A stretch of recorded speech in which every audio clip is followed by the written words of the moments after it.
Olá, começa agora o Agrocultura com as principais notícias do agronegócio. No programa de hoje você vai ver um café exótico, um dos mais caros do mundo, é produzido nas montanhas capixabas. Um pássaro dá sabor único à bebida, o jacu. Chegou a hora de experimentar o famoso café do jacu. Depois da banana, o abacaxi é a fruta mais cultivada em Rondônia. O estado colabora com a produção brasileira, que é a segunda maior do mundo. Aqui o abacaxi, para você descascou, você já pode mandar para dentro que ele tá bom. E é docinho, né? E é doce. E você vai ver também. Com o fim, nesse sábado, da segunda etapa da campanha de vacinação contra a febre aftosa, a expectativa é imunizar mais de 100 milhões de bovinos.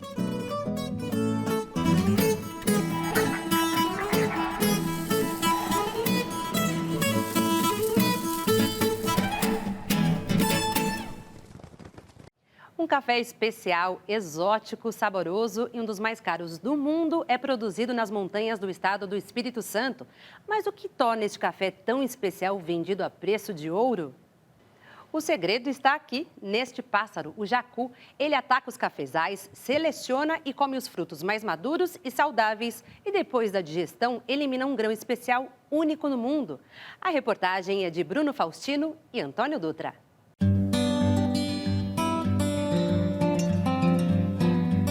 Pedra Azul, cartão postal das montanhas capixabas.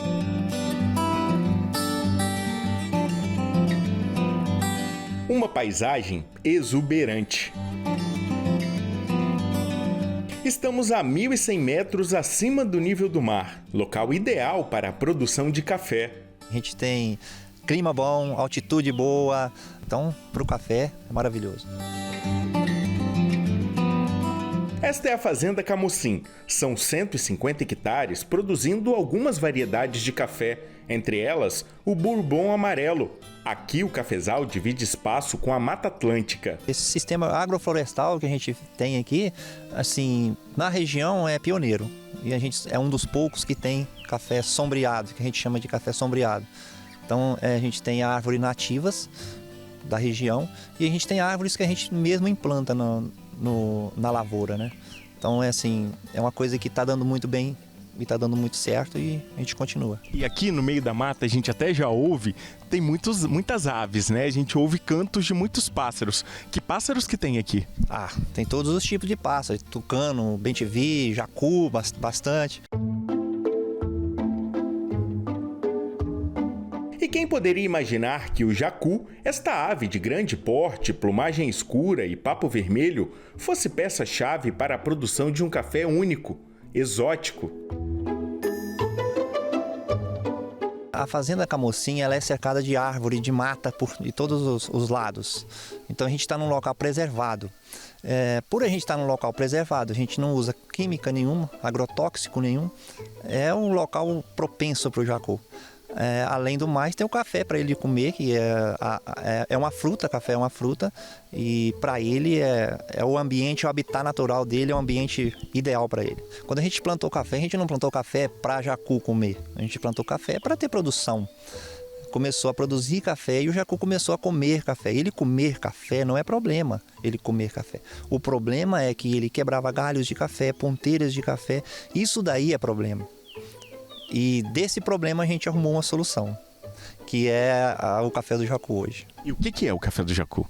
Então, o café do jacu é um blend de todas as variedades. A gente tem 6 variedades de café na fazenda e 7 tipos de café. 6 variedades são as variedades dentro do arábica e o 7º tipo é o café do jacu.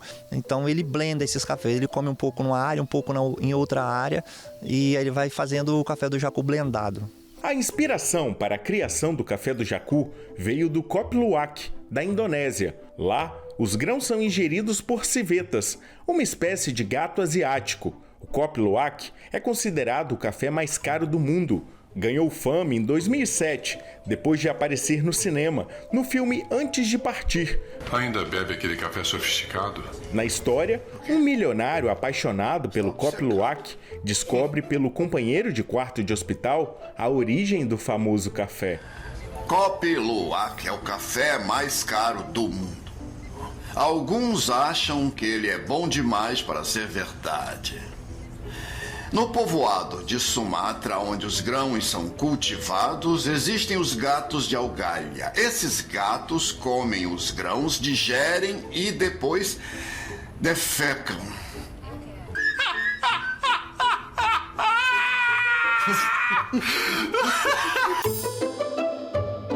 O processo do café do jacu é parecido. Jacu só come café no ponto. Ele não come café meio maduro, não come café verde, não come café passado.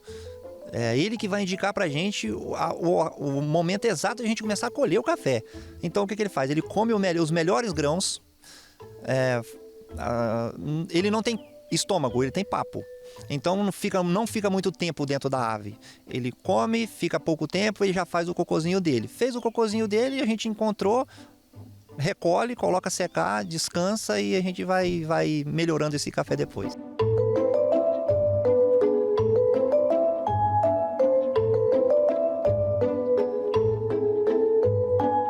Este aqui é um excremento do jacu. Ele lembra um pé de moleque. É assim que vocês encontram no meio do cafezal, Rogério? Sim, quando a gente está colhendo café é normal, colhendo café no pé com peneira, normal, colheita seletiva. Aí a gente encontra esse cocôzinho do jacu, pé de moleque aí, a gente coloca ele separado do outro, mas é desse jeito assim que a gente consegue encontrar ele. Durante um dia normal de colheita, quanto vocês conseguem encontrar?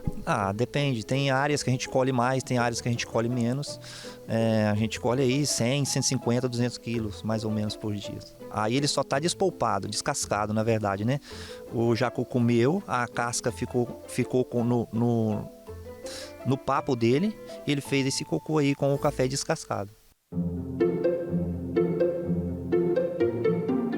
Depois de colhido, o café do jacu vem para essa estufa com terreiro suspenso para garantir a uniformidade dos grãos. Por que isso é importante, Rogério?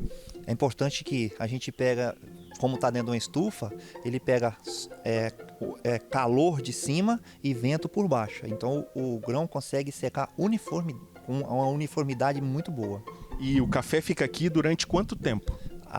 Depende do jeito que a gente colhe ele. Se a gente colher ele um pouco mais molhadinho, fica uns 20 dias. Se a gente colher ele um pouco mais seco, se a gente estiver em dias secos, não de chuva, vai ficar uns 15 dias, 12 a 15 dias. E é importante mexer esse café e ir tirando essas impurezas, né, que a gente encontra. Quando a gente está colhendo lá, a gente não tem muito tempo de ficar tirando esses galinhos, folha, essas coisas, né? Então a gente mexe para ele secar por uniformidade e a gente vai mexendo para tirar também essas folhas, esses galinhos, para não deixar acumular muita coisa no meio do café, né?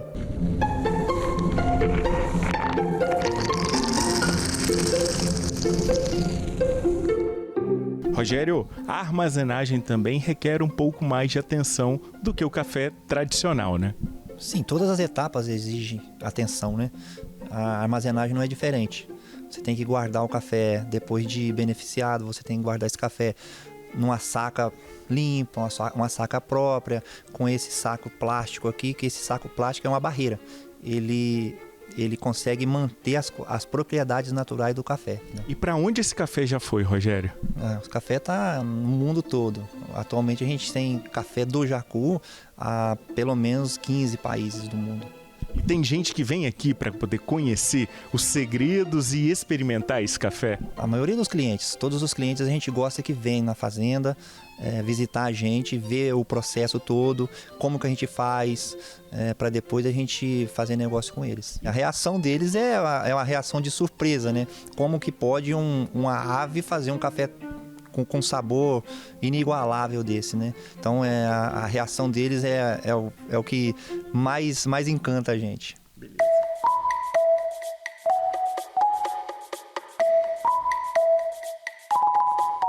O grande segredo do café do jacu está no tipo e no tempo de torra dos grãos, um trabalho minucioso, comandado pela Cida. Que tipo de torra que vocês têm aqui para o café do jacu? Olha, a torra média, né? Também a escura, que é para moer, né? Que a gente manda moído. E quanto tempo o café fica aqui na torrefação? Até 18 minutos. Para pó, né? Para fazer o moído, 18 minutos. Para grão, menos, 14 minutos, 14 a 16 minutos. Ó, falando nisso, tá apitando. Apitou é sinal que tá na hora. Tem que jogar o café. Vamos lá então? Vamos lá.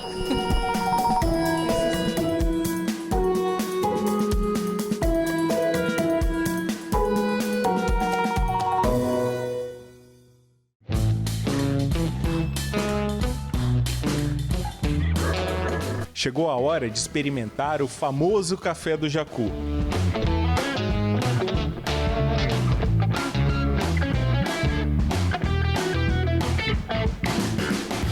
É um café encorpado e muito frutado, bem diferente de todos os outros que eu já experimentei. Para você ter uma ideia, o preço de um café coado normal na padaria custa em média R$ 2,00. O preço do café coado do Jacu custa R$ 26,00. Especial, exótico, único. Estão aí boas definições para o café do Jacu das Montanhas Capixabas. Aceita um cafezinho?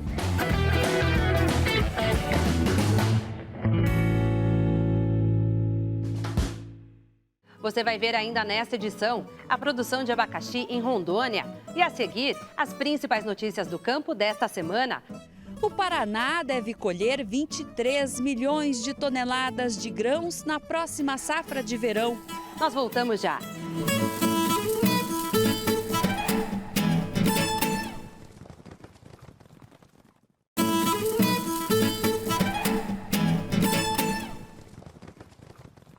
Confira agora as principais notícias do campo desta semana.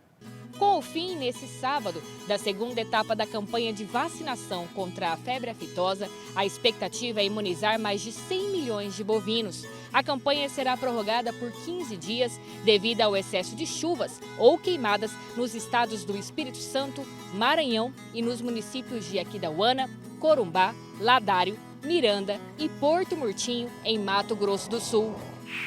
O Paraná deve colher 23 milhões de toneladas de grãos na próxima safra de verão.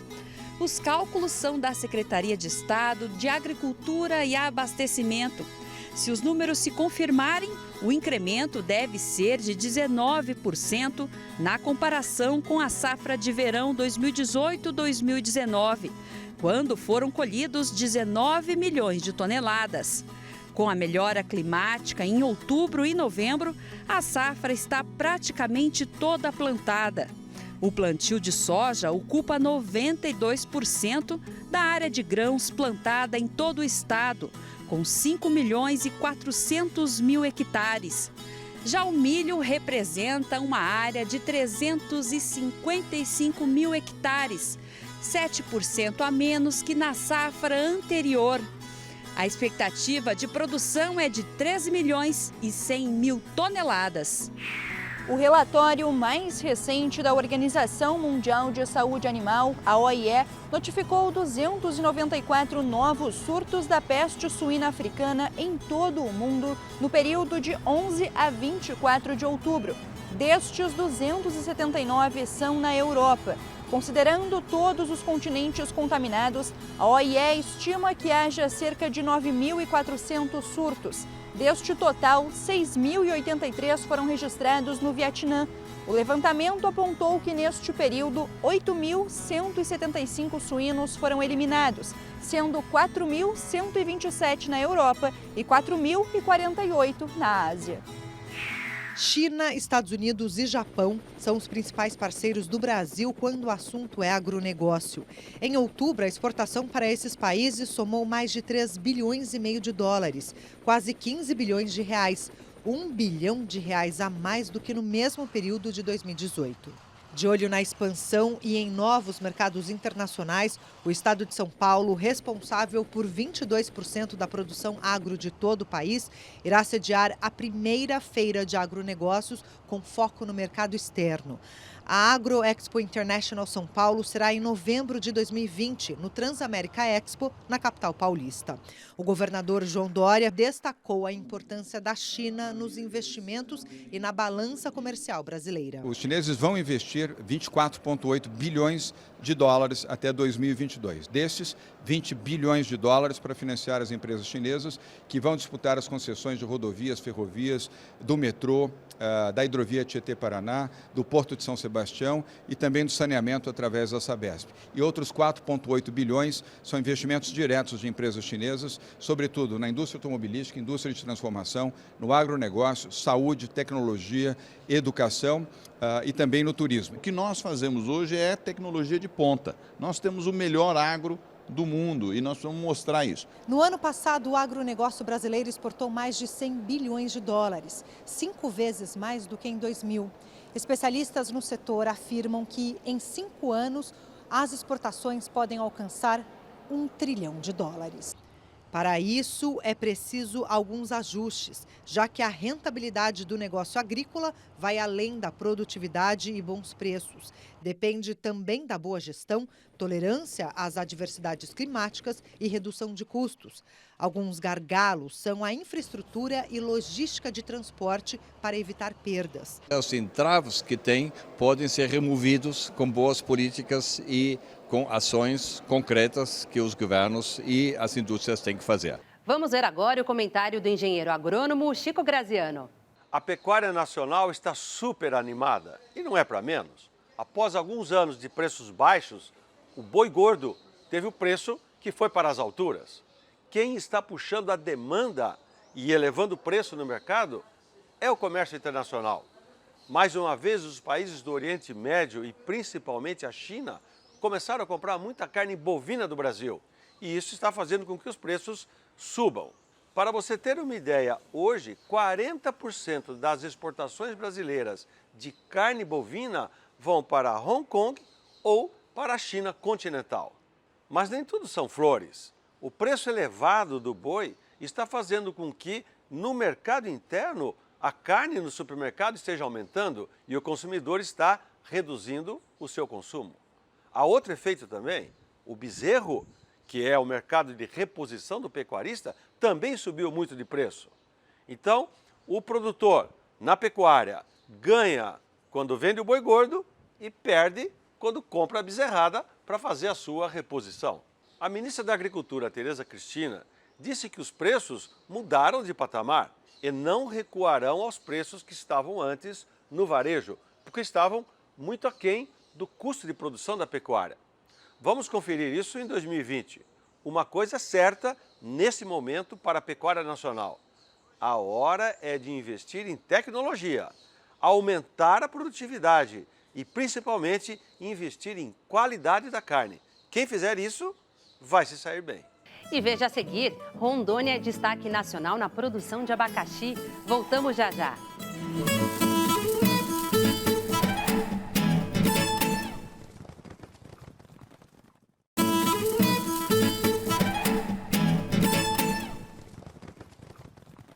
O Brasil é o segundo maior produtor de abacaxi do mundo, fica atrás apenas da Tailândia. A produção brasileira da fruta é em torno de 1 bilhão e 800 milhões por ano. O abacaxi é a segunda fruta mais cultivada no estado de Rondônia, perde apenas para a banana. A colheita este ano animou ainda mais os produtores.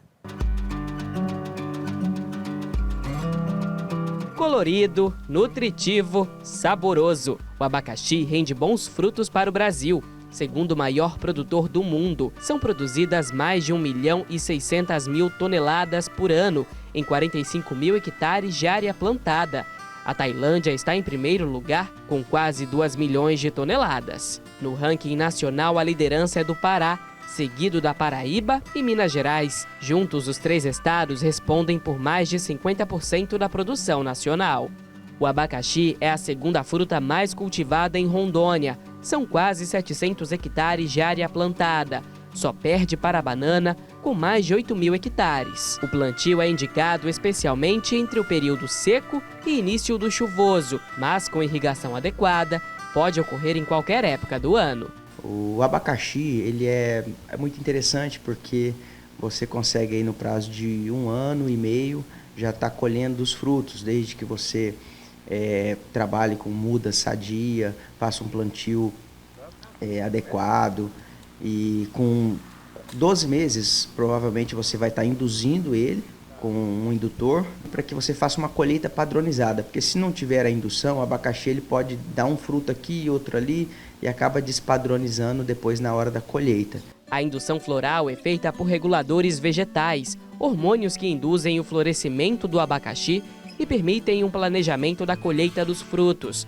Alguns produtos usados para a floração artificial permitem também a convivência com a fusariose, a principal doença do abacaxi, causada por fungos. A estimativa de perdas com a doença é em torno de 30% para frutos e 20% para mudas. A indução da floração permite controlar a época de maturação dos frutos. Isso permite redução do período de colheita e a produção de frutos na entre-safra. O ciclo produtivo do abacaxi depende da idade da planta que recebe a indução floral. Para os plantios tradicionais de sequeiro, região de pouca chuva, o ciclo do abacaxi é de aproximadamente 18 meses.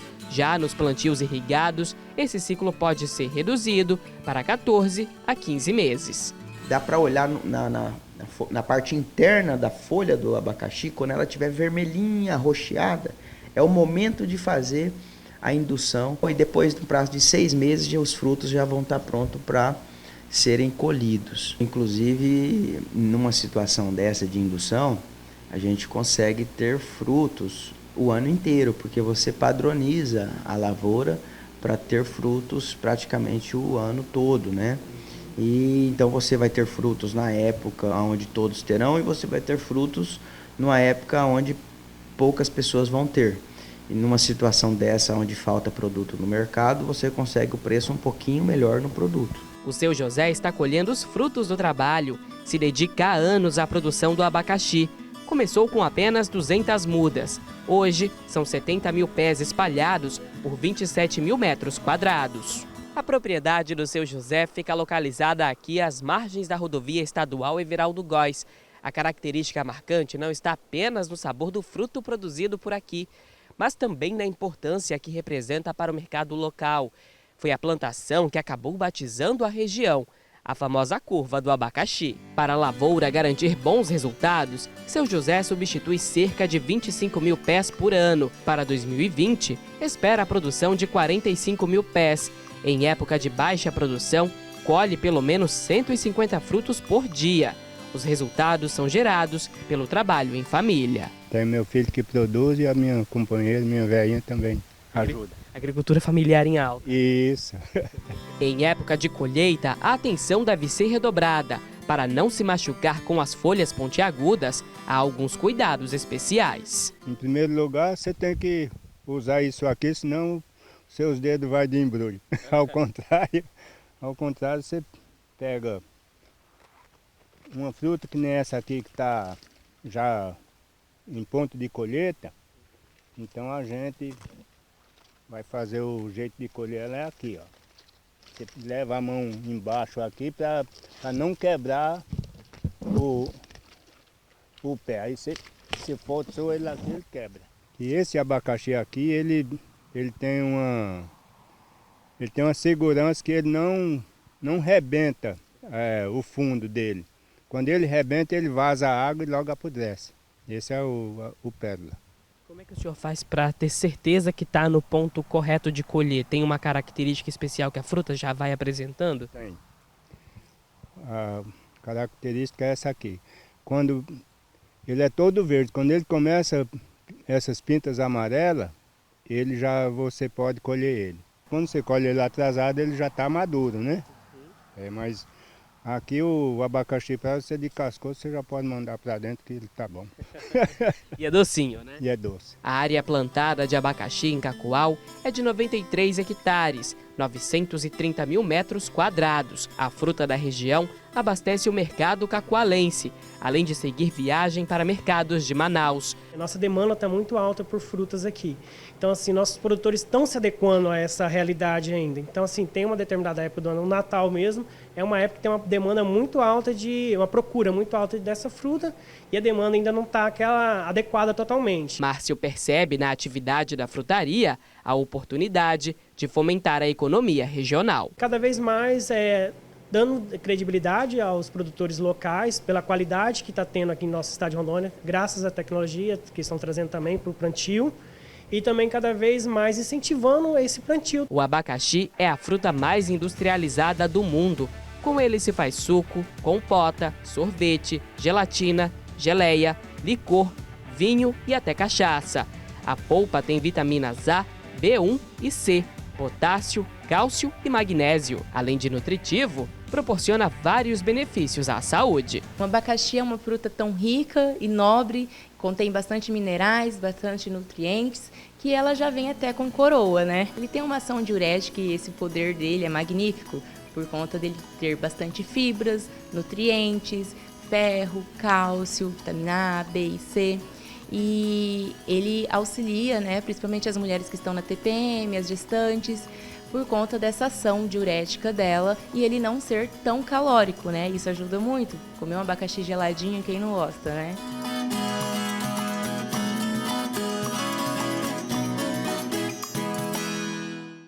O programa Agricultura de hoje termina aqui. Até a próxima semana.